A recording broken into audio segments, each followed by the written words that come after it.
And what time is it, children? It is hands up, hands up, hands up. That's right. We managed to finish up all the videos for today, except for this one. I'm super excited. I'm going to be able to stay up a little bit later tonight, so I'll be able to upload all the videos in the week. That way, no more confusion. You guys do them when you need to do them. I'm going to let a little of that control go that I've just held on like no one's business. We are on Math Minute 67. We've done really well this week. Super excited about it. Let's go ahead and get moving so we can get started. See how many we can fit on this paper? Yep, we are definitely getting all 5.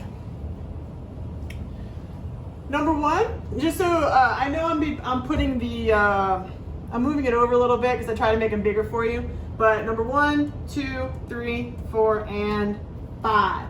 And I watched what is it? I looked at these problems a little bit while I was getting set up for this next one. This one's gonna be fun, guys. I'm excited. And guess how many markers we have left? 1. We have 1 marker left. We're gonna take our cap. We're gonna put that wonderful cap right here so I can stop touching the things, and I'm gonna get started here. So I got 0.4 plus 0.7 plus 0.3 equals what? Now we're gonna do it both ways. We're gonna do it with our tool, and we're also gonna do it the coronavirus way. So the first way is gonna be 0.4 plus 0.7 plus, and I'm gonna pause that real quick. If you do not have your tool in front of you, go get it now. Pause the video, go get it. I want you doing calculations with me. Come on, it's the last time during the week. Give me this. Give it to me. I love the attention. Okay, back to work here. 0.4 plus 0.7 plus 0.3 equals. It tells me, my tool tells me it's 1.4. So how do I do this the coronavirus way? Coronavirus way, you gotta line up your decimal points. Anytime there's decimal points, you gotta line them up. You have 0.4, 0.7, and 0.3. And you can just add that stuff together. So this one's actually kind of a little bit easier because 7 plus 3 is 10. Now, my mind always looks for those ones that really do make even numbers. So 10 plus 4 is 14. Put a 4 down here, you gotta carry your 1, and then you only got 1 left. But you cannot forget, one of the most important things not to forget is that decimal point. Don't forget that decimal point. 1.4 is what we got the long way. 1.4 is what we got up there. Yeah. Number 2 is 80. Wait, I'm sorry. I was actually sitting too close. I was like, wow, 80. I'm like, wow. I can actually see the pixels from the projector. Is 80,100 evenly divisible by 3? Let's check it out. And no, we are not doing long division. No coronavirus way on this. That is insanity. So what I'm gonna do is it's evenly divisible by 3, which means no decimal points. So I'm gonna take 80,100 divided by, because this is divisible, there you go, 3. And if it has a decimal point at the end, it's no. If it doesn't have a decimal point at the end, it's yes. So get your tools out. We take 80,100 divided by 3. You have 26,700. Does it have a decimal point? Nope. So yes, it is evenly divisible, which is good because then I don't have to worry about writing on my wall.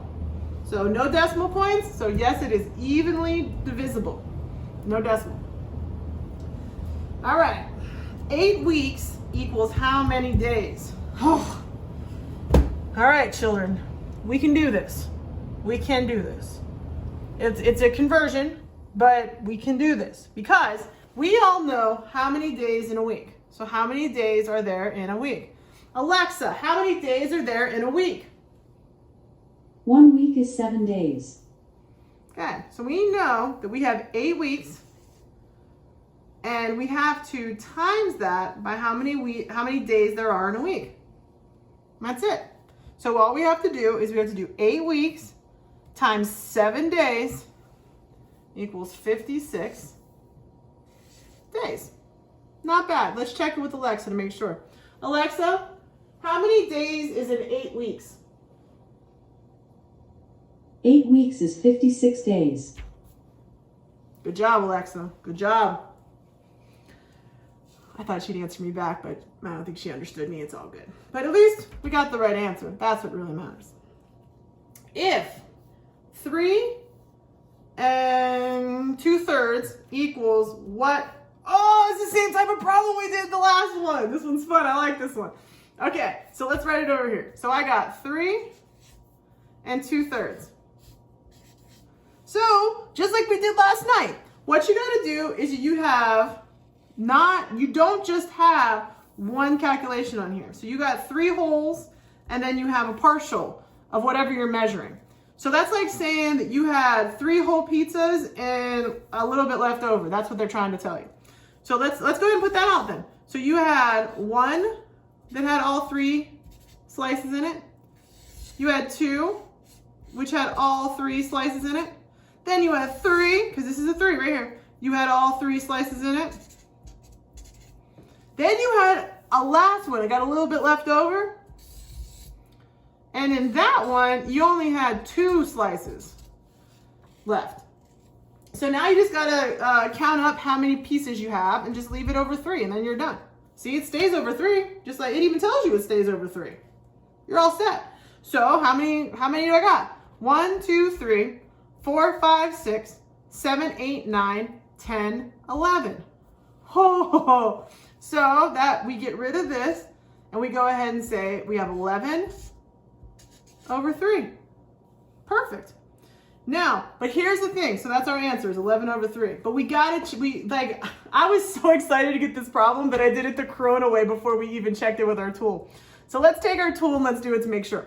So I have 3, and then I put in a fraction symbol, and then I put 2 over 3.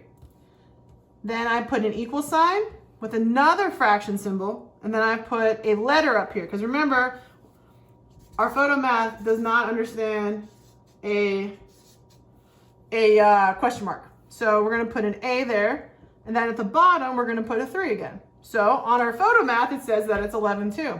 But once you see what this actually looks like, it makes a lot more sense. Sometimes it's just a matter of how somebody taught you how to do fractions, because sometimes when we're working through fractions, people make it seem like these are magical things, which they're not. They're just measurements, and you could use them in real life, which is important to know when you get older to be able to use this stuff. Oh, here's another good one. Write 1/4 as a decimal. So how do you make a fraction into a decimal? You just complete the division problem. This right here is a division problem. 1 divided by 4, right? So if I have 1 divided by 4, because it's 1/4, right? 1/4 is decimal. Just finish that problem. Just rewrite it in a different format and just finish it. So you have on that one, 1 divided by 4 equals 0.25. Now for you geniuses out there, man, I wish I had a genius ball. Because in our class, if you remember, we had genius balls or genius things, and I used to throw them at you guys. Because I'd be super excited when you guys did really well. I'd throw you the cheer bear, I'd throw you a stress ball. Sometimes I'd just throw whatever's in my hand at you because I was that excited. So when you guys were screaming out the right answers. So in that situation, let's do a genius ball question. How could I make, because here's the fraction, here's the decimal, how can I make it a percentage? Just for kicks, just because we got the time. And I'll probably be up late anyway trying to upload these to the internet, so to YouTube. So what would I do? You got 0.25. How do I make that into a percentage now? Because you can make, that's really close to that outlet. Okay, so how do you make a fraction? You can format any, like a fraction, a decimal, and a percent and move them back and forth. So what do? You I know a couple out there, you guys know. You times it by 100. And if you times it by 100, guess what you get? 25%. So you went from 25% to 0.25%.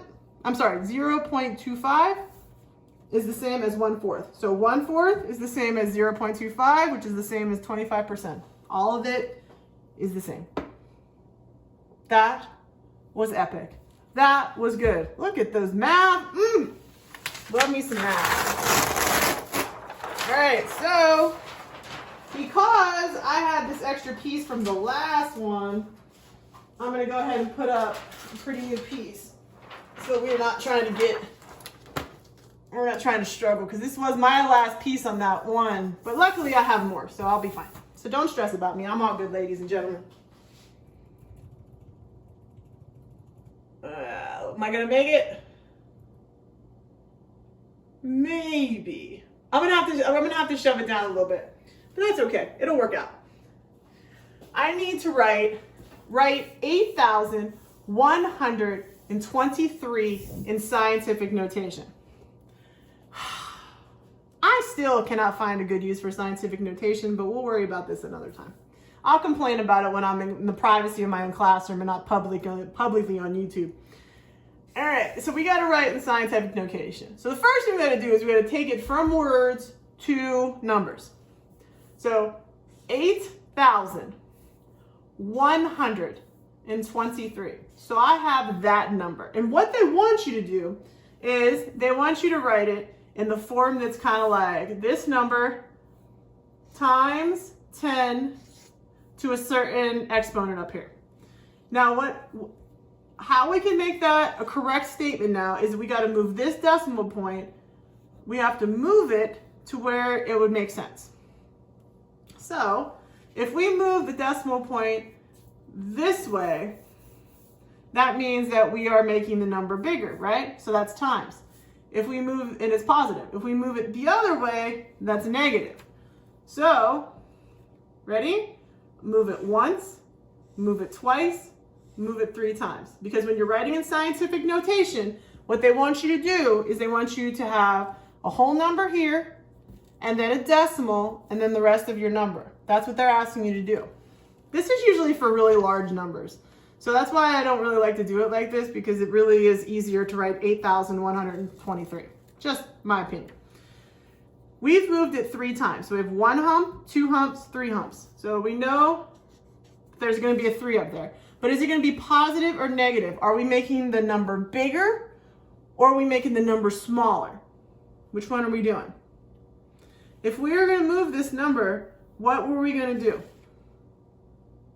What are we going to do?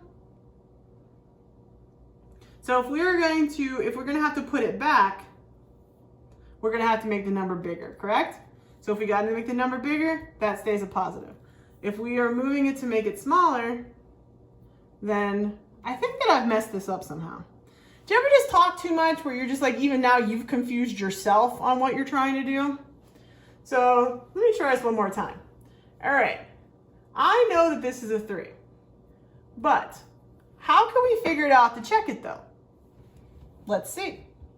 If I put it in PhotoMath, let's see if I get a negative or positive sign. So if I get 8,123, what do you get in your PhotoMath? Look down, do it in your PhotoMath to see what it tells you. It tells you the scientific notation right away. Isn't that crazy? So anytime that you've gotten that crazy number, remember that crazy number that you had? Like when you were like, cheer, why is it timesing 10? I didn't do anything about timesing 10. That's scientific notation. So just so you're aware, sometimes they're going to ask you to do it. So if you need to know if it's positive or negative, what you do is you put that original number in PhotoMath and it'll give you the scientific notation. As long as you don't put any other like adding, subtracting signs or anything, or any variables, it will put it in scientific notation for you. So there you go. And by the way, it is a positive number, because to get it back over there, it's going to have to times it by a positive number. See, I'm good at tricking you. I'm good at tricking you too, just like these people. All right, next one down. If B equals 10 and h equals 2. Oh, it's a butt cheek question. So you have h, b and h are stuck together. We know h is 2 and b is 10. So all you're doing is you're going to times these two numbers together. That's literally it. Because these two are stuck together, when those two numbers are stuck together, it's always times. So we're not even going to do it we're not even doing it the tool way because this is too easy. Ready? We're counting by tens. Ready? 10, 20. That's it. That could not have gotten any easier.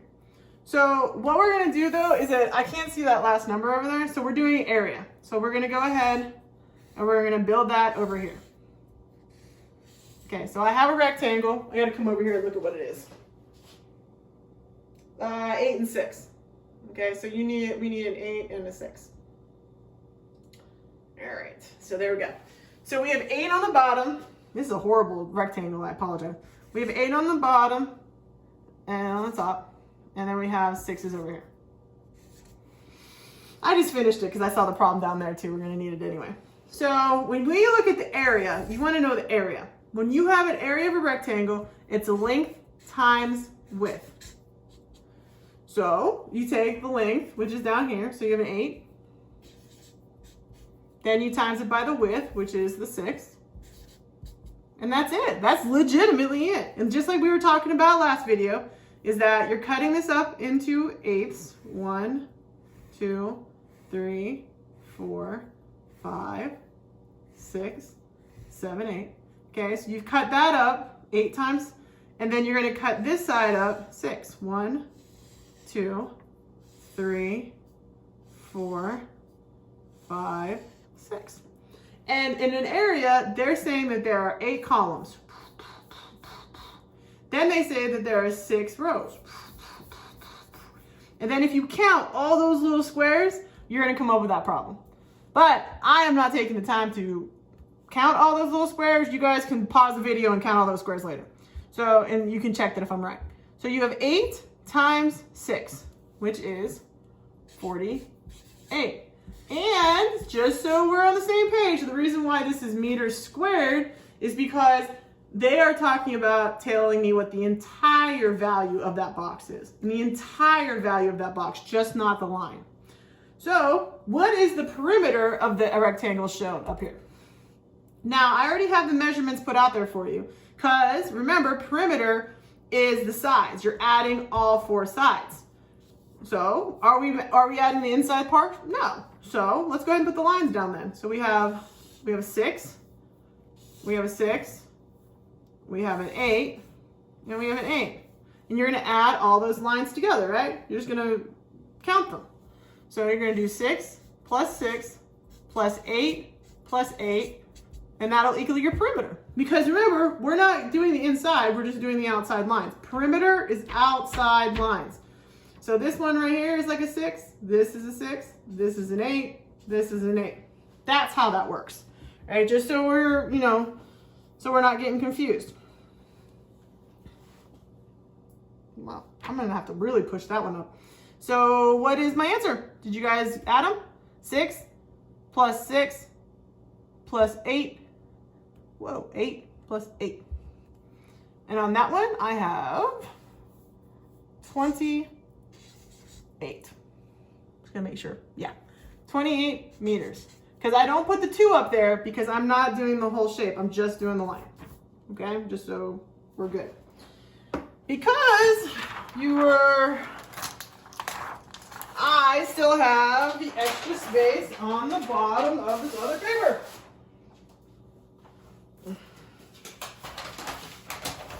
See, whenever you're doing geometry, it really does take extra space. That is very true. So what I'm going to do on these I only literally have one more problem left. Oh, that is so sad. Okay, so let me make this a little bit smaller for you guys. Because that one is easier to see if it's a little smaller. Okay, there we go. All right, on this last problem, because we're literally on the last problem. It says, what is the diameter of the circle in centimeters? That's going to take a little bit of prep real quick. I know I'm trying to keep these to 20 minutes. I really am. You can tell I was going a little bit faster than I normally am, but I'm sorry. This one here is very important to do it right. All of them are very important. Okay. What is the diameter? Diameter is a new word for us of a circle. So we're going to put the circle right here. When you have a line to the middle, imagine it's like a Pokemon ball, or whatever. The line that goes to the middle is called the radius. Okay? And we already know that the radius is 6. Remember what I said. The radius goes from the outside line to the middle. Diameter, on the other hand, is a line that goes all the way across. So if I know, let's go ahead and let's do some points. If point A to point B is 6, what is it from point B to point C? If this is 6, this has to be, because it's halfway, so this has to be 6. Now, this whole line all the way across is called the diameter. Okay? Because this line that goes all the way across is literally just 2 radii. That's how you pronounce it plural. It's pretty amazing. You have radius is 1, radii is 2. I don't even know if that's a real word. I'm just telling you. So here's your first half. This is your second. What would you do with those 2 numbers to find out what the full value is? You would just add those 2. And what is 6 plus 6? Get on your calculators. Get them on there. 6 plus 6 is, your diameter would be 12. Okay, and that's very important for you to remember. Okay, radius is the measurement from the outside line to the middle. The diameter is the line that goes all the way across. Remember that. That is definitely coming back. At the very least, a few more times this year, and definitely a lot of next year. So remember that, because we're going to be doing a lot of things with geometry, as we usually do in middle school. So that's our last one for the week. I feel good. I'm going to miss you guys for a couple days. I might do that last one just because I might get bored by the time the Friday rolls around. So you guys have a beautiful week. Have a nice weekend. If I don't talk to everybody, stay safe, stay healthy, and I'll see you next week.